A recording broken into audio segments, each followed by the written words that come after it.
หูจากทางร้านไปทางร้านจะมีวิธีดูแลแผลให้1 ใบนะคะ หลักๆเลยก็7 วันแรกงดของแสลงของหมักของดองหรือเลี่ยงการนอนทับเกี่ยวกระชาก7 วันดูแลแผลดีแผลก็จะแห้งไวขึ้นค่ะทางหูเจาะของเราใส่อาบน้ำได้ปกติเลยนะคะลูกค้าไม่ต้องถอดออกแล้วเวลาอาบน้ำเสร็จ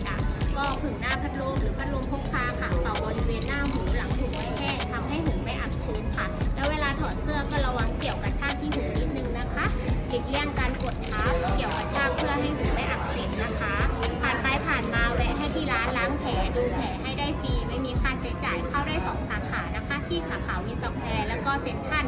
แล้วก็ตัวเจาะแป้นค่อนข้างแน่นลูกค้าถอดเองไม่ได้พยายามอย่าดึงอย่ากระชากนะคะเดี๋ยวหูอักเสบมาที่ร้านจะมีอุปกรณ์ถอดให้แล้วก็เช็ดทำความสะอาดแผลให้ได้ด้วยค่ะ